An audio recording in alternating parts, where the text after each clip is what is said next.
ग्रंथराज भागवतम की, जय। श्रील व्यासदेव की, जय। श्रील शुकदेव गोस्वामी की, जय। श्रील प्रभुपाद की, जय। गौर प्रेमानंदे हरि हरि हरि बोल।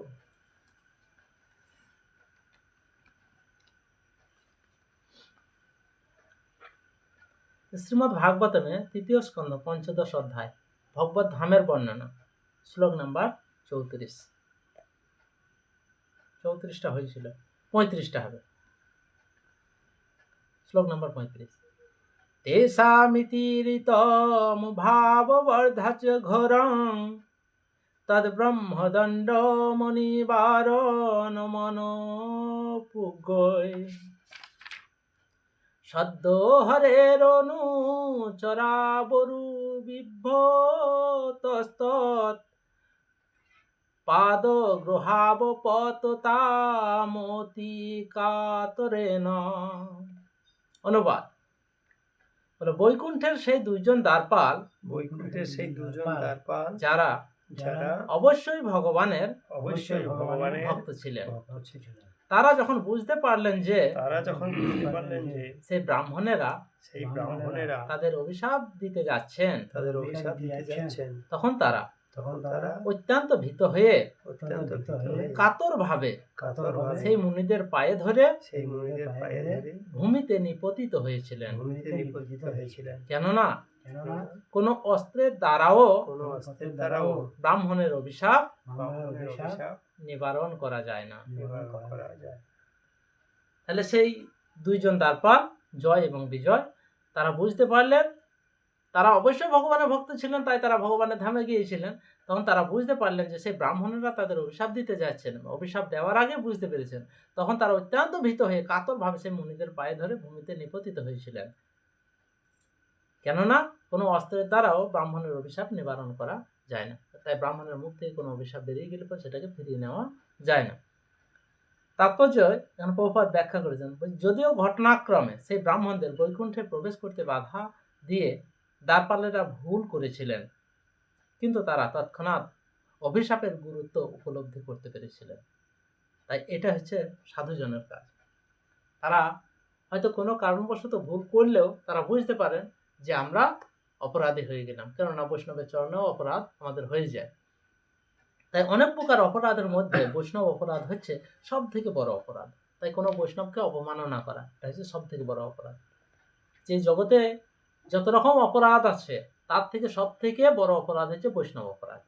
যেহেতু বৈকুণ্ঠের দ্বারপালেরা ছিলেন ভক্ত, তাই তারা তাদের ভুল বুঝতে পেরেছিলেন। তাই ভক্তরা বুঝতে পারেন ভক্তের ভুল কোনখানে।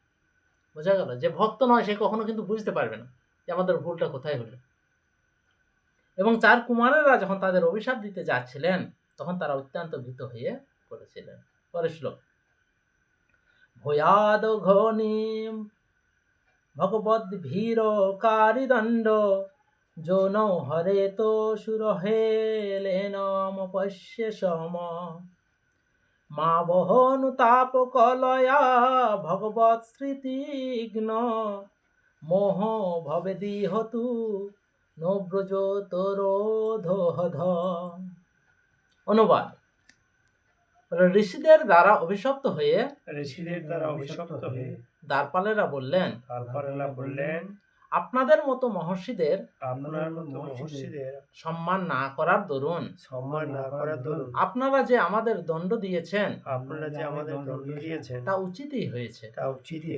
কিন্তু আমরা প্রার্থনা করি যে আমাদের অনুতাপ দর্শন করে আপনারা এই অনুগ্রহ করুন। আমাদের উত্তরোত্তর অধোগামী হওয়ার সময়ও যেন ভগবৎ বিস্মিত জনিত মোহ আমাদের অভিভূত না করে। সুন্দর কথা। তাই ভক্ত বুঝতে পারছেন, তারাও তো ভক্ত বুঝতে পেরেছেন যে আমরা তো এমন ভুল করেছি, তো আমরা অভিশাপ পাবই। তা আপনারা তার সাথে সাথে আশীর্বাদ করুন যেন আমরা যেন এই ভগবানকে ভুলে যেন কখনো না যায়। তারপর যে বলছেন, ভগবত ভক্ত যে কোনো প্রকার কঠোর দণ্ড সহ্য করতে পারেন, কিন্তু ভগবত বিস্মৃতি সহ্য করতে পারেন না। বলছে এই জড়জগতে যত বাধায় আসুক, যাই আসুক না কেন, তিনি সব সহ্য করবেন, কিন্তু যে ভক্ত হবে সে ভগবানের কাছ থেকে দূরে থাকতে পারবেন। খুব গুরুত্বপূর্ণ কথা। ভগবানকে তিনি ভুলবেন না। যিনি ভক্ত সাজার অভিনয় করেছেন তিনি ভগবানের থেকে দূরে সরে থাকতে পারবেন, কিন্তু একজন ভক্ত, যে ভক্ত প্রকৃতপক্ষে ভক্ত হয়েছে, সে কখনো সরে যেতে পারবেন না। সেই দুইজন দ্বারপাল ছিলেন ভগবত ভক্ত।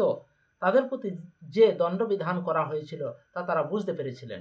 কেননা সেই মহর্ষিদের বৈকুণ্ঠে প্রবেশ করতে না দেওয়ার ফলে তারা যে মহা অপরাধ করেছিলেন সেই সম্বন্ধে তারা সচেতন ছিলেন। তাই পশু জনি সহ নিম্নতম জনিতে ভগবত বিস্মৃতি অত্যন্ত প্রবল। পশু জনি বা ওর থেকেও নিচে যেসব জনি আছে সেসব জনিতে গেলে পরে বিস্মৃতি হওয়া যায়। তাই দ্বারপালেরা জানতেন যে তারা জড় জগৎরূপ কারাগারে নিক্ষিপ্ত হচ্ছেন এবং তাদের আশঙ্কা ছিল যে তারা নিম্নতম জনিতে অধঃপতিত হয়ে পরমেশ্বর ভগবানকে ভুলে যেতে পারে। তাই তারা প্রার্থনা করেছিলেন যে এই অভিশাপের ফলে সেই জনিতেই তারা জন্মগ্রহণ করতে যাচ্ছেন তাতে যেন তা না হয়। তো সেটা কি না হয়? বিস্মৃতি না হয়।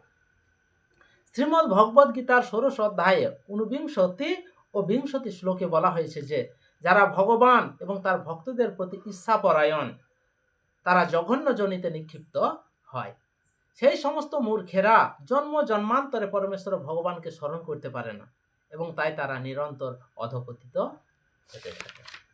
এই যে কত সুন্দর কথা বলা হয়, যারা ভগবান এবং তার ভক্তদের প্রতি ঈর্ষাপরায়ণ, শুধুমাত্র ভগবানের প্রতি ঈর্ষাপরায়ণ বা ভক্তদের প্রতি ঈর্ষাপরায়ণ এরকম কথা বলেনি। ভক্তকে ভালোবাসতে শিখতে হবে, ভগবানকে ভালোবাসতে শিখতে হবে। এই যে দুটো কথা এখানে খুব গুরুত্বপূর্ণ।